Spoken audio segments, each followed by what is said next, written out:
बिस्मिल्लाहिर्रहमानिर्रहीम। Welcome to my channel Haniya health and beauty tips. अस्सलाम वालेकुम फ्रेंड्स, कैसे हैं आप लोग। उम्मीद करती हूँ मेरे तमाम दोस्त खैरियत से होंगे। फ्रेंड्स, आज की यूनिक सी वीडियो के साथ हाजिर खिदमत हूँ। आज की वीडियो छोटी सी रेमेडी है जो कि बहुत ही ज्यादा इफेक्टिव है आपके हैंड्स के लिए, आपके फीट के लिए, आपकी हील्स के लिए, इवन के जहाँ भी आप अपनी ड्राई स्किन को नरम मुलायम करना चाहते हैं, अदरवाइज अगर आप उसको फेयर भी करना चाहते हैं तो आप इस सीरम का इस्तेमाल कर सकते हैं, जो कि मैं आज आपके लिए तैयार करने लगी हूँ। फ्रेंड्स, ये सीरम आपके लिए स्किन के लिए बहुत ज्यादा इफेक्टिव है। ये आपकी स्किन को बहुत ज्यादा सॉफ्ट बनाएगा, नरम करेगा, मुलायम करेगा और ग्लो भी करेगा। तो आइए आगाज कर लेते हैं अपनी वीडियो का। लेकिन इससे पहले मैं आपसे रिक्वेस्ट करूंगी, जल्दी से मेरे चैनल को सब्सक्राइब कर लीजिए और बेल आइकन पर क्लिक कर दीजिए मेरी यूनिक सी वीडियो सबसे पहले देखने के लिए। तो आइए फ्रेंड्स, आगाज करते हैं। इसके लिए सबसे पहले मुझे एक अदद कटोरी का चूज करना है। ये कांच की कटोरी का ही यूज करना है आपने प्लास्टिक की कटोरी यूज नहीं करनी। फ्रेंड्स, इसके लिए सिर्फ 3 इंग्रेडिएंट हैं जिनको मैं यूज करूंगी। फर्स्ट ऑफ ऑल तो जो चीज मैंने इसके अंदर डालनी है वो है ग्लिसरीन, यानी ग्लिसरीन का इस्तेमाल करना है। आप जानते हैं कि ग्लिसरीन हमारी स्किन के लिए बहुत ज्यादा इफेक्टिव है। ये हमारी स्किन को बहुत ज्यादा मुलायम और नरम रखती है। नेक्स्ट इंग्रेडिएंट जो मैंने इसके अंदर यूज करना है वो है जनाब वाइसलीन, यानी कि पेट्रोलियम जेली का इस्तेमाल मैं करूंगी। पेट्रोलियम जेली को ऐड करेंगे 1 टीस्पून हमने इसके अंदर इस्तेमाल करना है। लेकिन फ्रेंड्स, मैं आपको बता दूं कि ये दोनों चीज़ें ऐसी हैं जो कि मेल्ट होने में थोड़ा सा टाइम लेती हैं। याद रखिएगा, इसको स्टोव पे नहीं रखना, यानी इसको आंच के ऊपर नहीं रखना, आग के ऊपर नहीं रखना, बल्कि इसको वैसे ही कटोरी को यूं भी अगर आप रखेंगे तो हीट इतनी ज़्यादा है ये मेल्ट हो जाएगी। तो अब मैंने अपने फ्रेंड्स को बताती हूँ इसके अंदर थर्ड इंग्रेडिएंट जो हमने यूज़ करना है वो क्या है। वो मेरे पास है हाइड्रोजन परऑक्साइड। मैं अपने दोस्तों को बता दूं कि तब तक हमने हाइड्रोजन परऑक्साइड इसके अंदर ऐड नहीं करनी जब तक ये अच्छे से आपके पास एक पानी की लुक में ना आ जाए, यानी जो देखने में आपको इस तरह का गाढ़ा अमेज़ा नहीं लगे, बल्कि पानी की तरह आपको लिक्विड सा आपके पास तैयार हो जाए। मैं आपको दिखा देती हूँ कि जो मैंने तकरीबन 10 मिनट पहले मैंने इसको करके रखा है। इसके अंदर आप देख सकते हैं, ये देखिए फ्रेंड्स, आपके पास इस तरह से कुछ तैयार होनी चाहिए।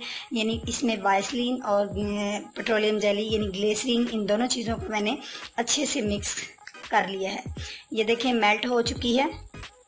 अब इसके अंदर थर्ड इंग्रेडिएंट हम जो शामिल करेंगे वो है हाइड्रोजन परऑक्साइड। अब इसका इस्तेमाल हमने करना है। ये आपने हाफ टी स्पून जो है वो इसके अंदर ऐड कर देनी है। हाफ टी स्पून से आप ज्यादा यूज नहीं करेंगे। ये देख सकते हैं आप, ये मैंने हाफ टी स्पून इसके अंदर ऐड किया है और इसको आपने अच्छे से मिक्स करना है और इसको मिक्स करते ही जाना है। इतना करना है कि ये आपके पास बिल्कुल एक सीरम की लुक में आ जाए। ये देखिए फ्रेंड्स, ये मेरे पास एक बहुत सा अच्छा सा प्यारा सा सीरम रेडी हो रहा है। और मैं अपने फ्रेंड्स को बताना चाहती हूँ कि जब आप इसको अप्लाई करें तो अपने हैंड्स और फीट को अच्छे से पहले वाटर के साथ क्लीन कर लीजिए। नॉर्मल वाटर के साथ क्लीन करने के बाद आपने इसको अपनी हैंड्स के हील्स के ऊपर जहाँ भी आप इसको अप्लाई करना चाहते हैं आप इसको अप्लाई करें। इन तीनों चीज़ों को अब आपने नॉर्मल टेम्परेचर में रखना है। अब देखिए फ्रेंड्स, ये आपके पास जिस शेप में आ चुका है, अब आपने इसको नॉर्मल टेम्परेचर में आप इसको रखेंगी तो ये आपके पास सीरम की शक्ल में ही रहेगा। अब आपने अपने हैंड्स फीट और जहाँ भी आप अप्लाई करना चाहते हैं इसको क्लीन करके मैं आपको बता चुकी हूँ। उसके बाद आप इसको अप्लाई कर दें। अप्लाई करने के इस अमल को आपने कोई भी यानी ये नहीं करना कि आप अप्लाई करके तो इसको 10-15 मिनट के लिए लगाएं और इसको वॉश कर दें, नहीं, बल्कि आप रात सोने से पहले अपने हील्स पे, अपने हैंड्स पे, जहां भी आप अप्लाई करना चाहते हैं अप्लाई करके सो जाएं। सुबह आप नॉर्मल वाटर से वॉश करें।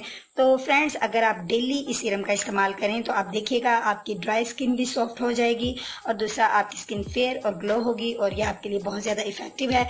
इसको आपने नॉर्मल टेम्परेचर में रखना है तो ये आपके पास उसी लुक में आएगा जैसा कि मैंने पहले आपको दिखाया है, यानी कि ये लिक्विड की शक्ल में आपके पास रहेगा। ये मेरे पास कुछ गाढ़ा सा हो गया है, लेकिन आपने इसको इस तरह के टेम्परेचर में रखना है कि जो आपके लिए एक लिक्विड की शक्ल में ही ये रहे। तो फ्रेंड्स, अब मैं उम्मीद करती हूँ मेरे तमाम दोस्तों को आज की वीडियो अच्छी लगी होगी। अगर अच्छी लगी है तो लाइक के बटन पर क्लिक करना मत भूलिएगा। कल मिलूंगी एक नई वीडियो के साथ। कल तक के लिए इजाजत दीजिए। अल्लाह निगहबान।